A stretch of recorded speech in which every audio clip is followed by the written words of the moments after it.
Welcome to First Bite, the Pride of Detroit preview podcast, where we are back previewing the 2020 season because the Detroit Lions are somehow just one game out of a playoff spot. And we put it to you guys and we asked you, do you want us to keep talking about coaches or do you want us to keep talking about the playoffs and previewing? And you guys basically were split, so guess what?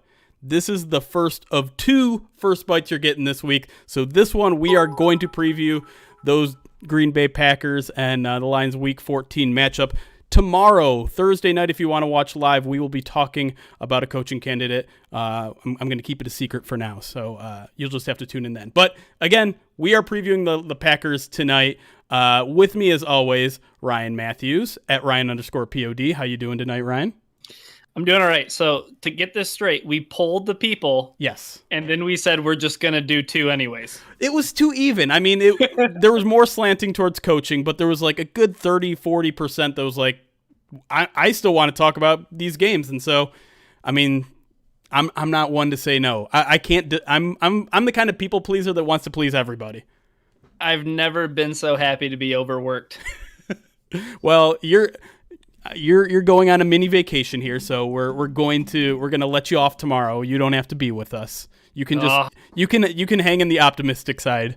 I'll be here in spirit, but we also have somebody here who's in the flesh, I should say. Yeah, we should probably get to him, considering he's standing here so nicely for us. Over from Acme Packing Company, basically the Jeremy version of Acme Packing Company. Tex Western is here at Tex Western on Twitter. Tex, thanks for hanging out. Yeah, no, and I'm happy to do it, and I get it, man. You got to give the people what they want, and even if that's a slightly less than a plurality of those people, you gotta take care of them too, right? Exactly, and I mean, even myself, I feel like we're in a bit of like a Lions purgatory right now. Like, I can be realistic and realize, yeah, there's almost no chance that the Lions are going to make the playoffs. They basically have to run the table against four teams that are currently in a playoff position. But at the same time, it's fun to talk about the games. Like, we're going to have plenty of time to talk about coaches and GMs and all that stuff. So why not take our shot at the Packers? Absolutely. I mean, I had to be in that unenviable position for the first time 2 years ago after McCarthy got canned. And so I feel your pain a little bit, just as much as I can. Yeah. yeah. Having been through it speaking. Once, so, yeah, exactly. All right, well, let's get into it. Let's talk about the Packers. They're 9-3. I think the main, and we probably talked about this the first time we talked to you, the main storyline going into the season was these Packers are going to regress. Y'all got to watch out. They had this 7-1 record in close games and all these turnovers. All that's going to regress to the mean. And here now we're talking about maybe a 1 seed for the Green Bay Packers, given how everything has turned out. So why was everyone wrong about this team? So everybody was right that they didn't really add personnel, right? Like there's no significant rookie players really making major contributions this year. It boils down to suddenly Aaron Rodgers clicked in Matt LaFleur's offense. Matt LaFleur is looking like one of, if not the best play caller in the NFL. And it's literally as simple as that. This team is blowing out teams, or at least winning by multiple possessions when they were letting games be close last season. And yeah, you mentioned the record in close games last year. The Packers are 2-2 in close games this year. That's a sign that this team, even if they finish with, maybe a game worse record at 12-4, let's say, this is a better team than it was last year. And it really boils down to the offense clicking. Aaron Rodgers is back to his frighteningly good status that he was several years ago. And Davante Adams is pretty damn good too. So really this offense just kind of figured it out this offseason, with the weird, the COVID affected offseason where where all these meetings were virtual and everything. They figured it out, and they're playing like a unit, and it's been fun to watch. You mentioned two of their biggest weapons, right? You talk about Davante Adams, potentially maybe even the best receiver in all of the league, and then you have Aaron Rodgers too. And for the longest time, I think everybody has come to understand as Lions fans that Aaron Rodgers will just not go away. So with all of that being said, is it just those two that are really the secret sauce to this Packers team being second in yards per game, first in points per game? I think they're maybe in the top 10 or just outside the top 10 in rushing yards per game. I mean, what is the deal with why the offense is just that much more effective this season? Yeah, I mean, part of it has been that the offensive line has been really good this year.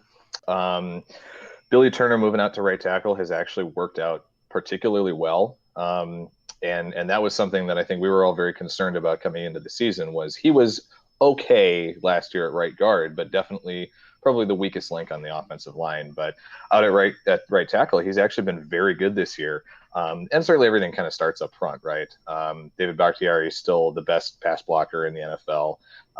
But even when the Packers have had an injury like Corey Linsley going down for these last couple games, they've been able to slide guys in and not really miss a beat. And so it all kind of starts up there, and that offensive line has really laid the foundation for the passing game. Rodgers has been sacked, maybe a career low. I think he's only been sacked 13 times this year in 12 games, which is incredible. And I think he's only taken fewer than 20 hits this entire season. And the line is doing a good job in the run game too, making holes for Aaron Jones and Jamal Williams, who've been a pretty nice 1-2 punch. And then you start getting play action working off of that, and LaFleur has really developed that portion of his play calling, and those he's scheming guys like Robert Tonyan open, he's scheming Marquez Valdes-Scantling open on deep shots. And when you have the explosive plays coming off of play action to go along with solid success in the run game, and Rodgers and Adams having tremendous chemistry, that's a recipe for a solid offense. Is there anything new schematically to the offense, or is it just a matter of it really just clicking with them? I do really think it's very heavily just a comfort level for Rodgers.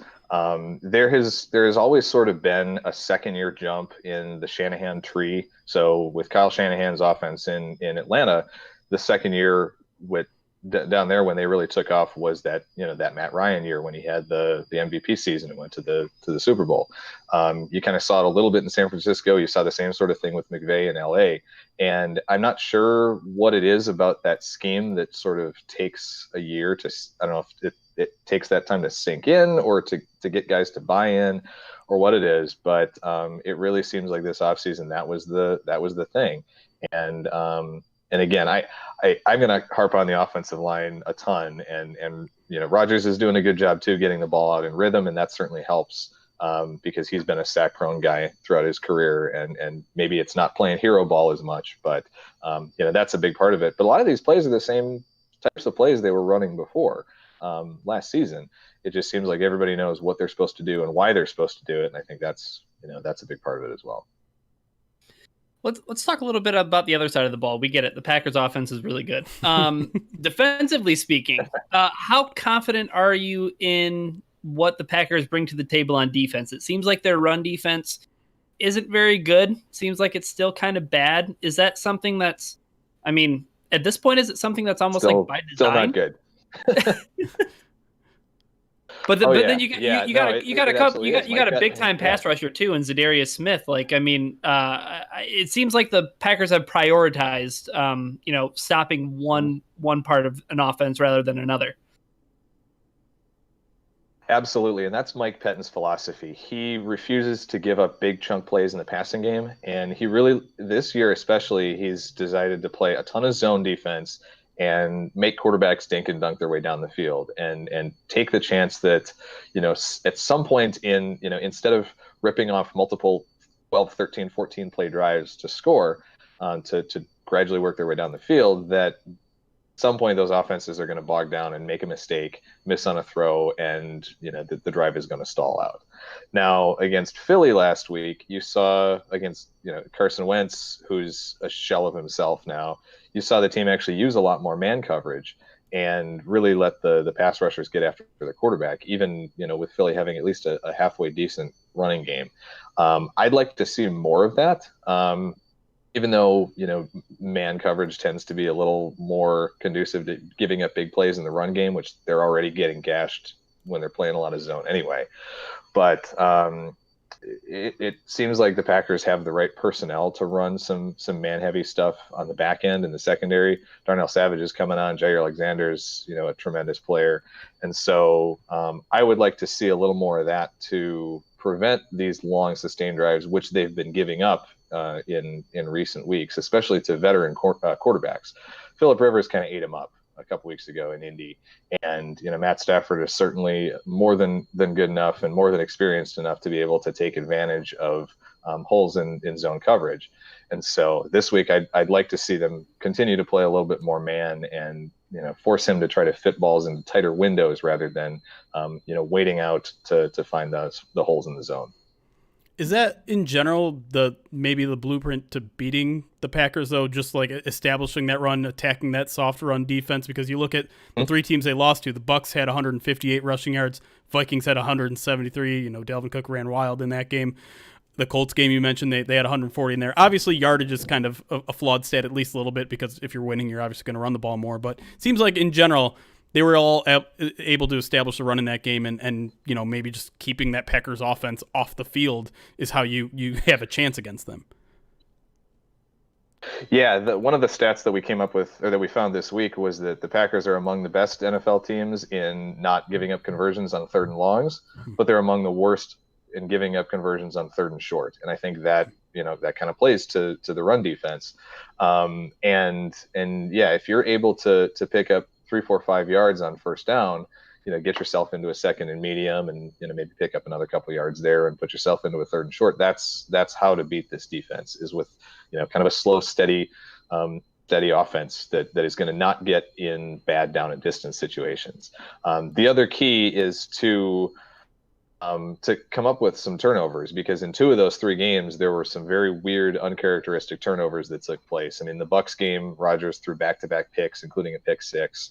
The Indy game, there were 4 weird turnovers in that one. There was a special teams turnover, there was a fumbled exchange on the snap, and then there was a fumble in overtime that led directly to the winning score. So when the Packers have a little bit of adversity, we've kind of joked that when they get down 2 scores, it's almost over, because they haven't dealt with that a whole lot this year, and they haven't necessarily shown the ability to bounce back from those types of deficits under Matt LaFleur, except against one team, and that's the Lions. So. That's right. We won 10-0 early in that game. Yeah, and I think both games in 2019, I want to say Detroit had 2-score leads. We don't need to bring up last year's game. Yeah, no. Let's not bring up last year's game. That one was particularly painful. So, but yeah, I will have to say, force a couple of mistakes, and then maybe make a big play on special teams too, because the Packers' special teams, especially the punting game, are terrible. So that's another way to get an advantage. The one thing I will say really quick is if the Lions are relying on Aaron Rodgers to throw a pick 6, probably not going to happen, because he did throw one this year, but I think that was his third or fourth? Third career and second at Raymond James Stadium in Tampa. That's insane. Which is just a weird house of horrors. I think Stafford has thrown 3 this year. I remember them saying something about that on the broadcast, and I was just like, oh my God, that's embarrassing, since Rodgers has literally thrown 3 his entire career. But anyways, that's beside the point. Let's not stroke his ego anymore.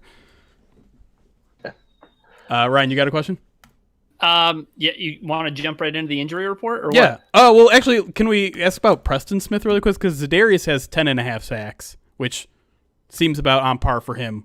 What's going on with Preston? He's only got 3. Is it just sack numbers are kind of not telling the whole story, or is he just not as effective? Good. They're actually, there's a lot of talk about him potentially being a cap casualty this offseason, because he's really not playing up to the level of his contract. I think they owe him a cap hit of $16 million next year. And with the cap shrinking with COVID, that's going to be a tough pill to swallow, when he is playing like the 3rd best pass rusher, with Rashawn Gary really starting to come on, especially in the last month and a half or so. He's been playing very well, but there's certain things that Preston has done very well, and it's don't run read option or don't run like misdirection plays at him, because those he reads well and he blows them up. But for some reason, just his pass rush rate has not been there this year, and it's tough to really explain why. But yeah, it's not just a lack of sacks, it's a lack of pass rushing productivity overall. And there have been a lot of calls for Gary to start really getting the second most snaps behind Z ahead of Preston over the last couple of weeks. Did you get your question answered, Jeremy? I did. Thank you for thank you for asking me that question. Good, you're welcome. Well, let's talk about injuries. On the Lions side of the ball, real quick, just to get these out of the way, Galladay and Okudah, they both missed Wednesday practice. Jeremy, I'm feeling a little bit optimistic about Galladay with the fact that he traveled with the team last week and he was warming up in warm-ups, I should say. But the one that I'm most concerned with is, are the Lions going to have DeAndre Swift back? Yeah, and I think the answer is probably yes. Limited in Wednesday's practice, an illness that apparently isn't COVID related, apparently isn't concussion related, and yeah, I mean that's really all that we know. Coaching staff has kind of given us the runaround in terms of what that looks like, but he has to be what I imagine would be a key to this game. We just got done talking about how establishing the run is one way you can beat this Packers team, or at least keep Aaron Rodgers at bay a little bit. So that's something to keep an eye on. Another thing to keep an eye on is that right tackle position. Tyler Crosby did not practice after getting injured in the game against the Bears, which means we might see Matt Nelson, former Iowa defensive tackle, over there at right tackle. Don't want to see him lined up against Zadarius Smith too often, although did just play okay against the Bears, didn't give up a sack against Khalil Mack. Definitely had some help with some tight ends and running backs, but you might see that again this week. Speaking of offensive lines, though, I want to talk about the Packers' offensive line. You mentioned it really briefly at the top, but it's really kind of the only injuries I feel like this team has really suffered, at least significant ones, and you can correct me if I'm wrong there, but Corey Linsley and Lane Taylor both on IR. How have the Packers managed to keep their head above water there? Yeah, Taylor's injury came early on, and Lucas Patrick, who was re-signed, I think, a year or two ago to be kind of that reserve interior lineman, has stepped into the starting lineup. He's been doing a great job, playing at a very high level, and certainly doing excellent filling in for him. So there's no issues there. Patrick has had a little bit of a toe thing the last couple of weeks, but he should be good to go. Linsley is probably the bigger loss because what that has forced the Packers to do is shift over Elton Jenkins, the second-year guard, back to center, which was actually his position in college. So he's certainly familiar and comfortable at that spot. Now, the last 2 weeks before the Eagles game, Linsley went out of both games with different injuries. The second one, is what forced him onto IR. But in both games, the Packers actually moved Jenkins over from left guard to center and put John Runyon, the sixth-round rookie, in at left guard. And he played very well in both of those games. But with knowing that Linsley was out last week, they actually shuffled things a little bit and moved Billy Turner from right tackle to right guard, moved Patrick to left guard, and then put old Lions friend Rick Wagner at right tackle instead. And that line, again, did a really good job against Philly, kept Rodgers pretty much upright the whole game. He technically took 2 sacks, but one of them was he kind of fell down at the line of scrimmage. So he really only took one big hit early. And that, I think, is probably what we're going to see, barring any other injuries up front this week, is probably Wagner playing right tackle. And, for a spot starter, he's done a really good job this year. And like you guys mentioned with your right tackle situation, he's probably going to get some help. They'll probably put Mercedes Lewis on his side of the line a lot and try to chip with the running backs a bit. Especially, I can't remember who's on that side of the line for the Lions, if that's Flowers or not this week. But yeah, I can't remember. What's his status now? He's currently on IR. There's a chance that's right. The coaching staff said at this point, they think he'll probably come back at some point this year, but I doubt it's this week, unfortunately. So on that side, it's probably going to be, a mixture of Christian Jones and I don't even know. I don't even know who's healthy on this defense anymore. That explains why I didn't see him on the injury report. So, yeah. Okay, that makes more sense. So, yeah. But yeah, I'd still expect to see some help on his side. But, yeah. But yeah, even so, he's played really well. And again, that the Packers seem to have offensive line depth this year where they didn't, and they've got a lot of versatility. They got guys like Turner who can play multiple different positions. Jenkins, same thing. And so I think that's been the key to them being able to overcome some of these injuries, is that versatility up front. All right, that's it for the injury report. When we come back, we're going to get more into matchups, talk about some of the players, the key players on each side of the ball, each side of the team, and give some predictions on who wins or who gets a bunch of yards or whatever we want to predict when we come back on First Bite, our Lions-Packers preview podcast. All right, real quick, let's talk to some chat. Uncle Indigo, thank you for the 100 bits. He says, boo, pack, boo. Very, very... creative and insightful. Oh, Baltimore beatdowns in the chat. Look at all these football nerds. How dare you? Jeremy should have worn a cheese grater hat. Would have suited him with that porno mustache. Thank you. Let's see. Anything else? Oh, yeah, Everson Griffin. He's probably a guy I probably should have mentioned there. True. That's right. Yes. Romeo Okwara. True. You don't really have to worry about the big play Lions on pass that rush, there. though. Yeah. He did. Oh, Mrs. Ruby was in here. I don't think she's probably still in here. She probably didn't want to listen to 20 minutes of football chat, or she would call it sports ball chat. Ooh, it's a lady. Troy Barnes is very offended by your hat. Just want you to know. Sorry, not sorry.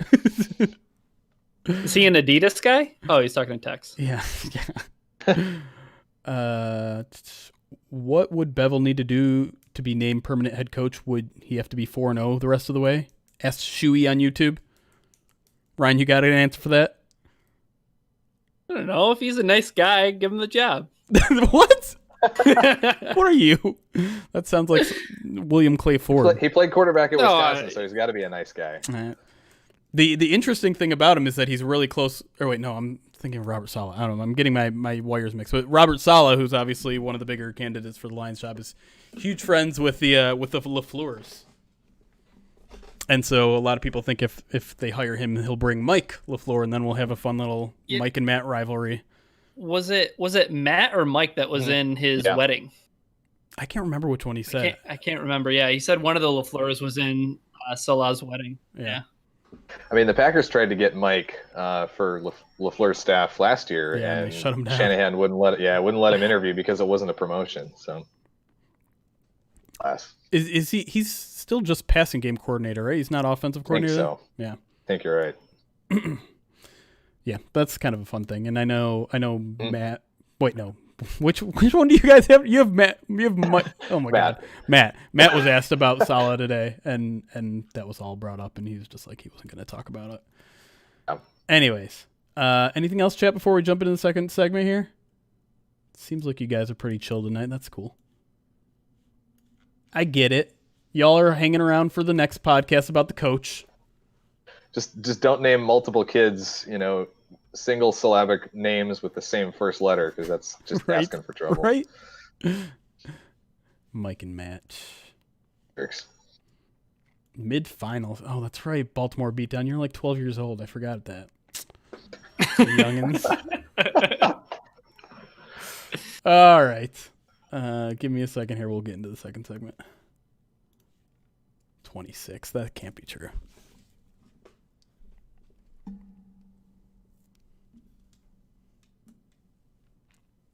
And we are back with First One Bite. more bite of my food. Oh, hold on. Sorry about that. No, it's cool. Your audio is also like a tiny bit delayed, so that one's just for the home crowd or the live crowd. Matt was Salah's best man. There we go. Chat with the info. I've already forgotten which one that is. Packers coach.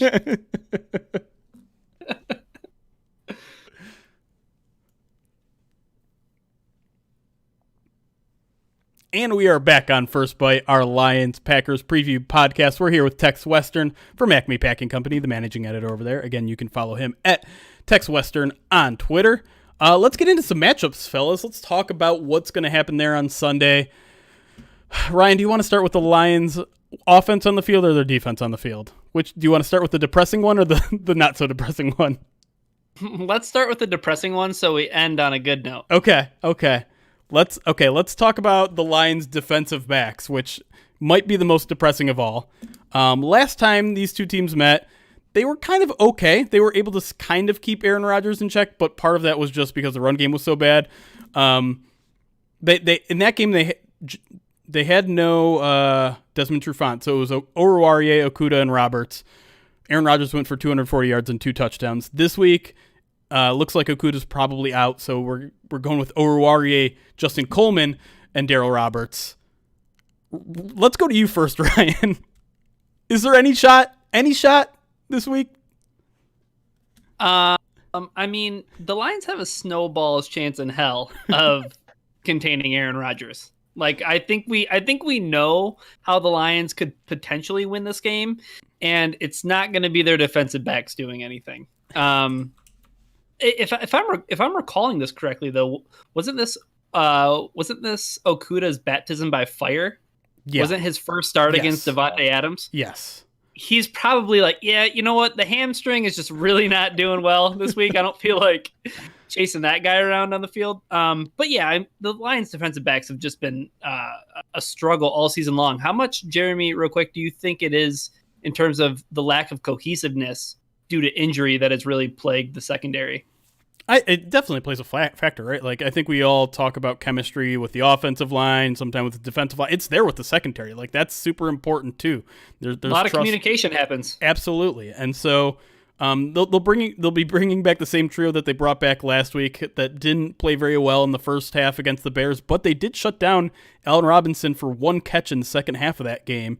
And whether that's on the Bears for not, keeping the pedal to the metal, or maybe the Lions changing what they did, but the Lions defense did come out a little bit better. So if you're a Lions fan trying to cling to some optimism, I think maybe the way the defense played in the second half against the Bears might bring you some of that. But of course, Trubisky Robinson isn't quite the same as Aaron Rodgers and freaking Devontae Adams. So, okay. Oruwariye has been playing well. I think maybe you have to stick him on him, though, given that the other two guys that are healthy are two basically nickel corners in Darryl Roberts and Justin Coleman. But theoretically speaking, let's say Oruwariye's playing his balls off. Who else do the Lions have to worry about, Tex? Yeah, I mean, Adams you have to worry about no matter where he's at. Sure. They'll line him up in the slot a lot. They've been playing him more in the slot than probably ever before this season. And so trying to get him some better releases and better opportunities from the inside. So certainly have to worry about that. But Allen Lazard is back. He was injured for a good portion of the middle of the season, but he's still the big physical guy who's going to move the chains on third downs, and he's always just a real reliable player. Bob Tonyan has been a really, really solid tight end and has been tremendously productive this year. He's number 1 in DVOA among all tight ends. He certainly doesn't have the level of targets that like a Travis Kelce does, but he's certainly been tremendously efficient, and he's been a really good safety valve. And he's actually been a little bit of a deep threat here too lately. Packers have gotten him loose on some deeper routes for some couple of touchdowns in the last couple of games. And then we'll see what version of Marquez Valdes-Scantling the Packers get this week, because that guy is you look up inconsistent in the dictionary and boom, there's MVS. He blocks his ass off. We'll give him credit for that. And the Packers really prioritize run blocking by their receivers, but he's just as likely to go off for 2 50-yard bombs as he is to drop two inexplicable passes. So you have no idea what version of him you're going to get from game to game. I would also say the other guy you got to really watch out for is Aaron Jones in the passing game, because looking at the numbers, the Lions are last, I think, against running backs in terms of passing DVOA against. Mm-hmm. So and the Packers have 2 very good receiving backs in Jones and Jamal Williams. So I would expect that it's probably a heavy dose of Adams, and then look for the running backs to get involved pretty early and often in the passing game too. No question. Jeremy, can we sweep the rest of the no good, ugly, bad talk out of the way so that we can get to some good stuff?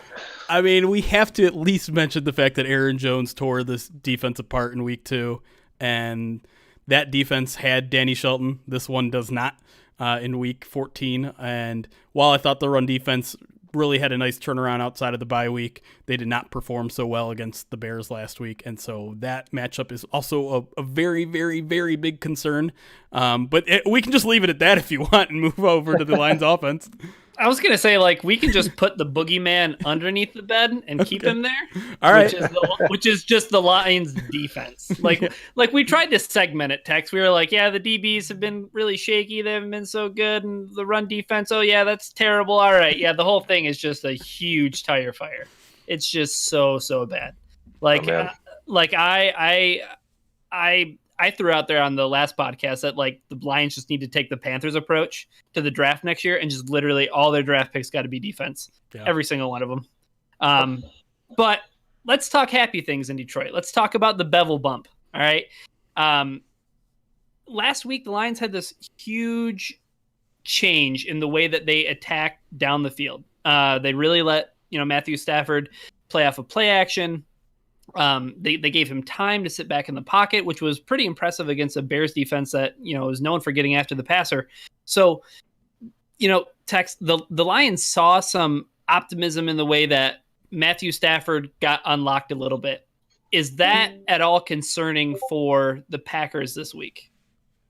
Yeah, absolutely. And I mean, it kind of goes back to what I mentioned about that Indy game a little earlier, especially if they sit back in zone coverage. I would expect Stafford to have the opportunity to pick them apart a little bit. So yeah, I'm expecting to see some points on the board on both sides. I would, I think I saw the over was like 55 or something like that. I'm still taking the over in this game because I think it's going to be a bit of a shootout. Question is, can the Packers get the occasional stop or get the occasional turnover that they really need to kind of slow things down for Detroit?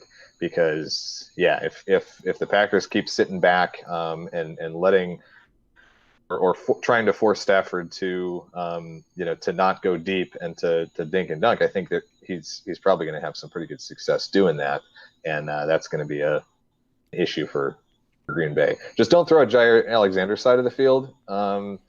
If you want to have some success, you can pick on Kevin King. You can really pick on the linebackers in the passing game, especially when they're in zone coverage. There's one play, actually I think it was twice against Indy where they had Michael Pittman on a crossing route over the middle covered by Christian Kirksey in zone coverage, which ended exactly how you would imagine it would end. Yeah. So yeah, we'll see what happens with what type of coverage the Packers decide to use this week. But yeah, there's definitely opportunities to be had there.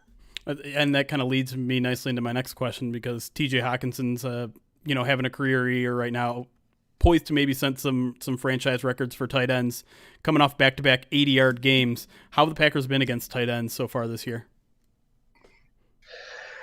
I'll have to look up the numbers, but it feels like they haven't really played very many good tight ends this year.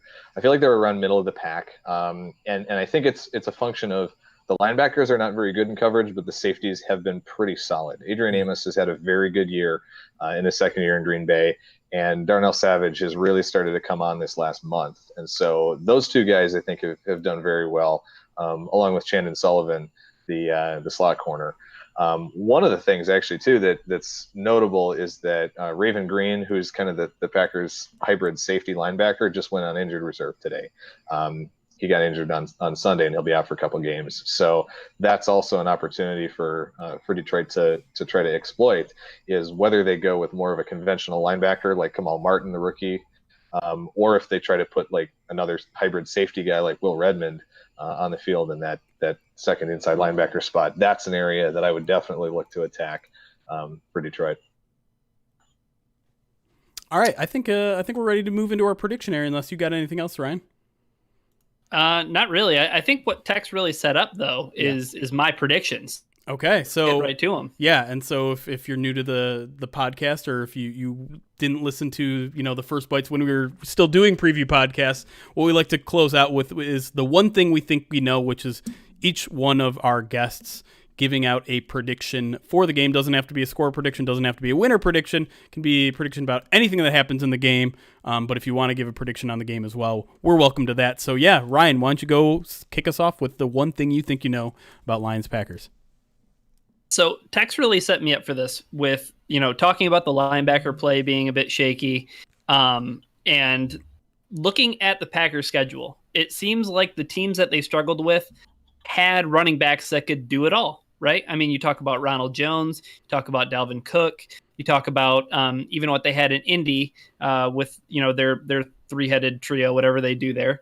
But I think that if DeAndre Swift plays in this game, I think that you're looking at least 150 yards from scrimmage. I think that Bevel is really going to rely on him heavily. I think the other thing to keep in mind is that while the Packers secondary outside of Jair Alexander, as Tex mentioned, a little bit susceptible, I don't have a ton of faith in the Lions wide receivers to create a ton of separation. So I think that they attack the part of the defense that they can. They run the ball when they can. And I think that guy is Swift if he's healthy, and they attack the middle of that field. So I think it's really a day that sets up very, very well for DeAndre Swift. I like it. That'd be quite the return for him after missing the past, 3-4 weeks? Yeah. Be a welcome addition and fun to watch, which is, I think, all that really Lions fans are looking for these days, because last week was a lot of fun. Everything before that, not so much fun. All right, Tex, what's the one thing you think you know about Lions Packers? I think I know that Devontae Adams is going to go off again. He was held to his season low numbers against Detroit in that first game. 3 targets, 3 catches, 36 yards. Part of that was because he got injured in the third quarter and missed a good portion of the second half of that game. But there was the Packers were spreading the ball around a little more at that point.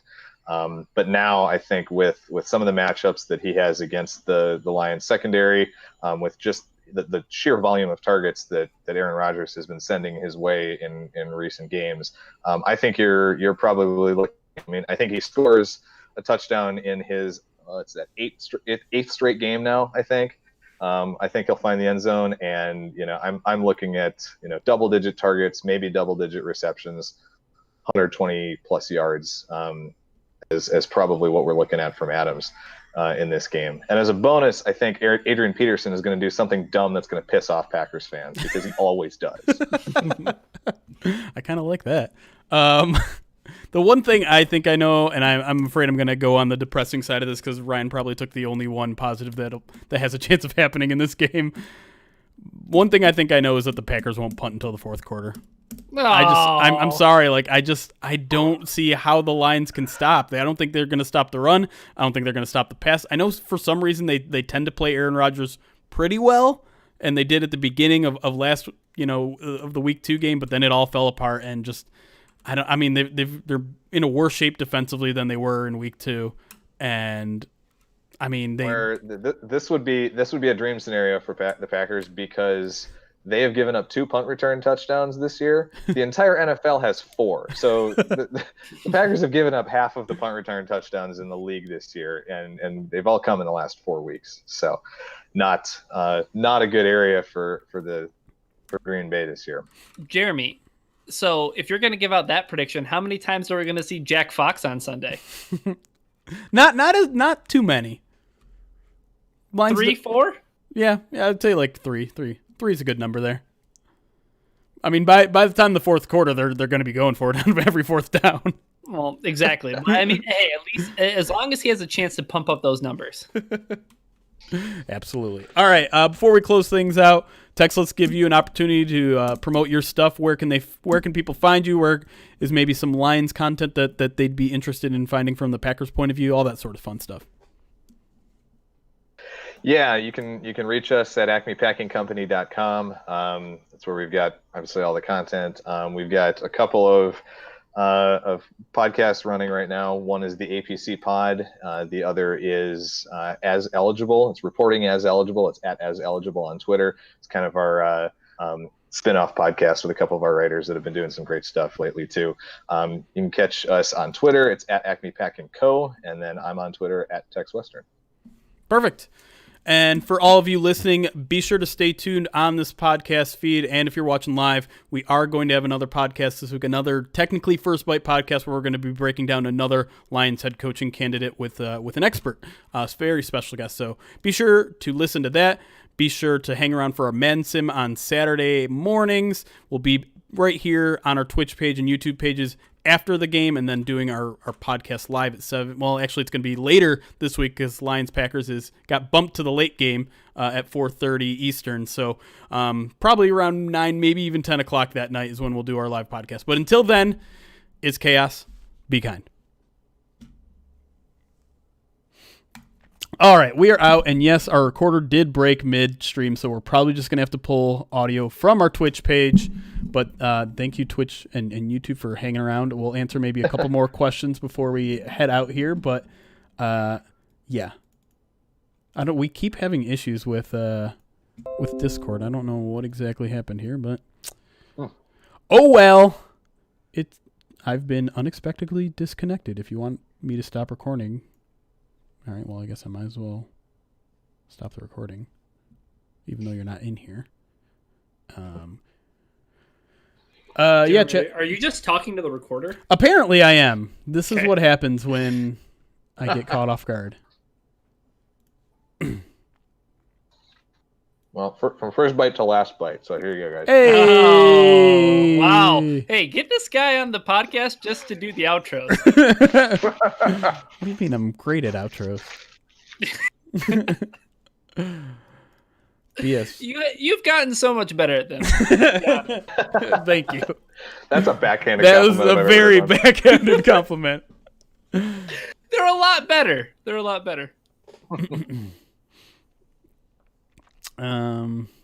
Let's see.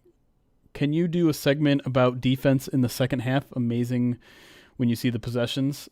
You mean like an article? Maybe. I was thinking about doing an article on like the biggest plays in the defensive plays in the second half, but I mean we're gonna wrap up here, so I'm not gonna break down a full thing. I think the thing that Tex said that worried me the most was when he mentioned that the real way to get the Packers in trouble on defense is to not get stuck in like third and distance or second and distance, and that is literally the Lions offense. I mean, I'd have to look at how things kind of shook out last week because Stafford even mentioned today like part of the reason why they aired it out so much is because they got caught in a bunch of third and longs. Yeah, but I mean that's just been the story of all year long. Tex, it's been 2nd and 10, run the ball with Adrian Peterson, gain 1 or 2 yards, and then it's 3rd and 8. So that's one thing I should mention is there's 2 things about LaFleur that piss me off about his play calling style. One is he runs the ball a ton on 2nd and long, 2nd and 10, whatever, and I hate it. Yeah. And it seems like he just I've heard that like the analytics guys have told him, hey, this isn't a great idea, and he just doesn't care. He wants to keep doing it anyway.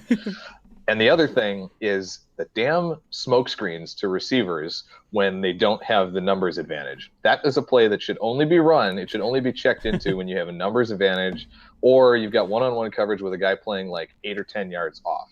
But the Packers love to check into that when they don't have, when they either don't like the look of whatever else is going on out there. And it all, 90% of the time it goes for, a 1 or 2 yard gain or a loss of a couple yards.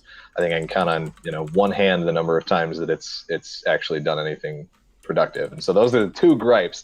Throw that play out of the playbook and I'd be ecstatic.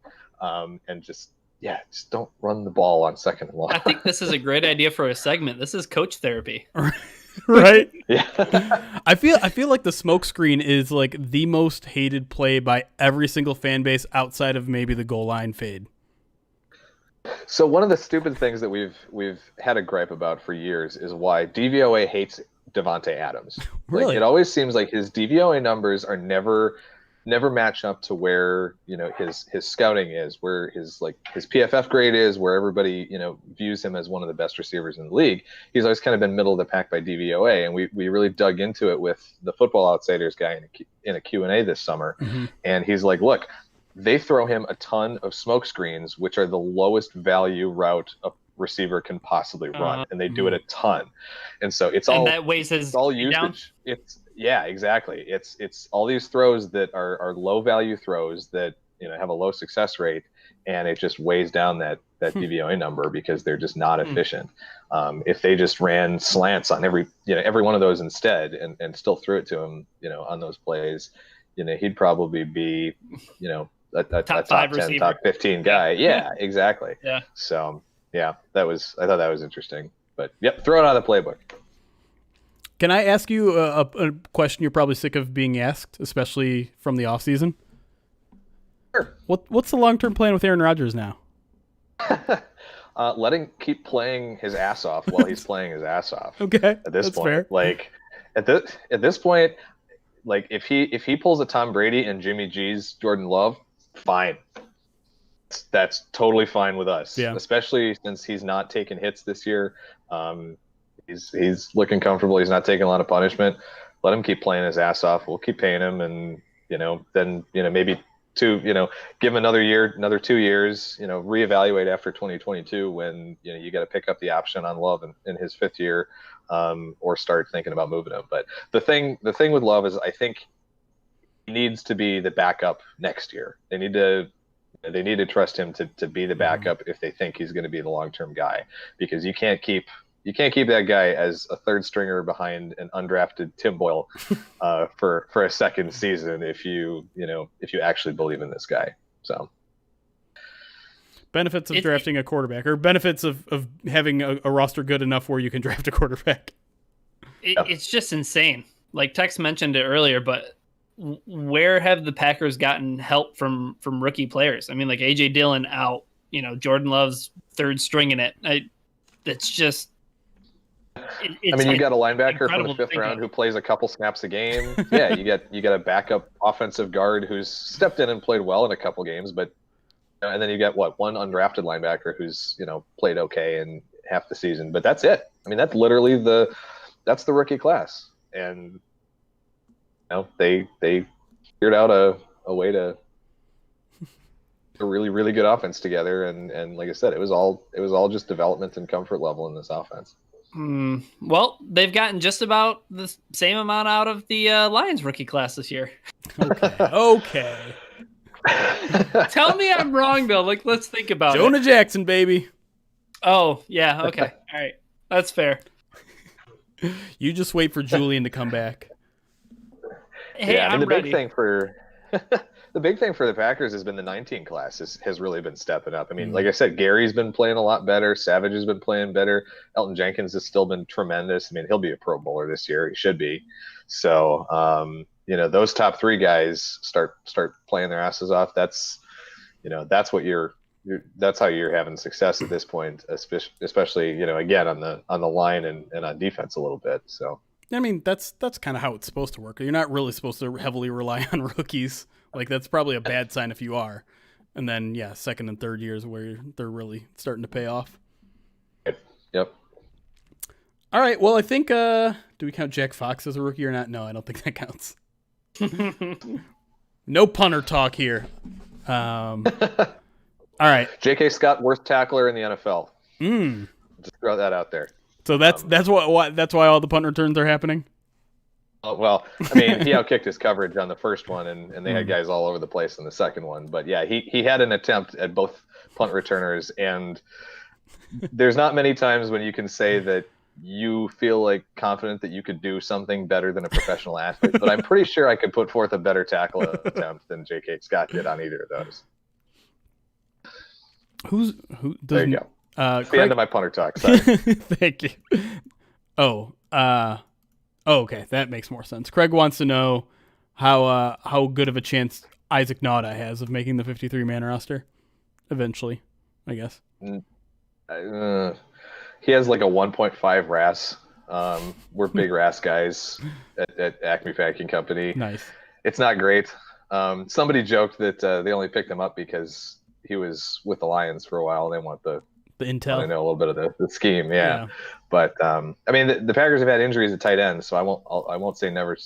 I won't say never, but it would take something probably pretty be catastrophic for him to get a promotion and see significant playing time. I think we're all just a little like traumatized by what happened with I can't even remember his name. Eagles wide receiver Travis Fulgham. Oh, Fulgham? Thank you. Yeah, Fulgham. We had him for 5 days. That's right. You guys, I forgot about that.